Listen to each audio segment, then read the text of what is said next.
This new One Piece chapter was massive. Ever since Wano's ending, Oda has been continuously delivering fire chapters. This new chapter has tons of new details and I'm very excited to talk about it, but before starting I want to ask you all to like this video and subscribe to the channel for more. I hope you all have a great day. Now let's start the video. Well, the chapter starts with Straw Hats discussing about Sabo and Alabasta Kingdom. Luffy is 100% sure that Sabo would never do anything like that, which is later confirmed by Robin, who said that revolutionaries are against celestial dragons and world nobles, but not against regular kings. I think that makes sense, since regular kings in some cases aren't as ruthless as world nobles. Of course, there are kings like Wapol and King Stelly, but in most cases, kings are nobles like King Cobra and King Riku. Another interesting thing that has happened in this panel is that we can see Karibo, who is with the Straw Hats. It seems Luffy fulfilled his promise with him and finally took him out of Wano. I wonder how long he'll stay with them though. After hearing news on King Cobra, Luffy immediately wanted to save Vivi, and that's not surprising since he is Luffy, but Zoro once again took to his role as vice captain and reminded the crew not to underestimate Vivi and stopped Straw Hats from doing something stupid. After that, Robin asked him if he wanted to hear more about them, but Luffy refused. I wish he continued talking about them. I think we would have heard more interesting things about the members of the group, and if they had done anything interesting in the meantime. I hope we'll hear more about them in the future. After that, Luffy starts talking about his true dream and why he wants to become a pirate king in the first place. Straw Hats had very mixed feelings about that. Some of them were worried about it and some of them laughed. Oda has been teasing Luffy's dream ever since his flashback. Back in the days, we thought that the thing that he told to Sabo and Ace was just that he wanted to become a pirate king, and it made sense at the time because we had no intention to think otherwise. However, things changed during Oden's flashback when we found out that Roger had the exact same dream as Luffy, which he then told to Whitebeard and Oden.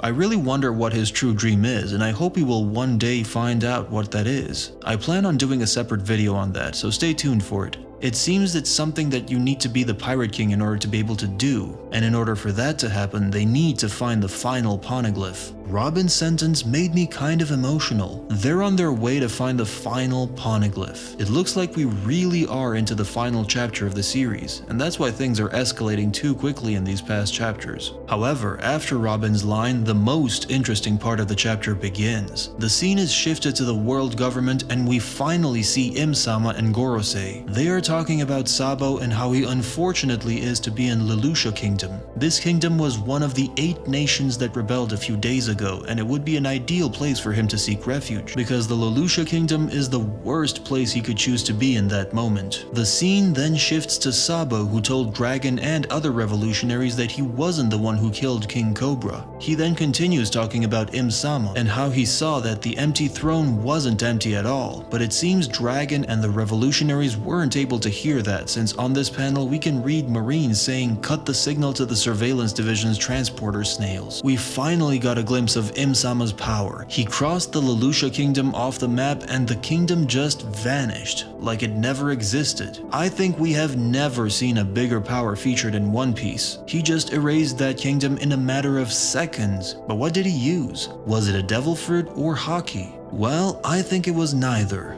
I think Im used Uranus, one of the ancient weapons, and it would be a good way to introduce Uranus this way, through Im-sama, since we know as much about Uranus as we know about Im. Plus, like the other 2 weapons, it was named after a Greco-Roman deity. Uranus was the personification of the sky, the father of the 12 titans, and the grandfather of the first 6 Olympian gods. Uranus can literally translate to sky or heaven in English, and we can clearly see that Im was able to destroy this island through sky. I think Im destroyed the God Valley just like he destroyed Leloucha. As Leloucha disappeared, the God Valley did too. Im has always been the king of the world, but he had a bad feeling about rocks, as he had the same dream, so he made the God Valley disappear with rocks. Don Flamingo used 16 holy bullets as a last attack. In the recent chapter, we see 16 beams hit the island and destroy it. Don Flamingo possibly knows of the existence of Im. I think the reason why Don Flamingo wanted to become immortal was that he wants that power to control the weapon Im is using. This basically confirms Im has the immortality operation, and I think the only way to remove it is via Law's power.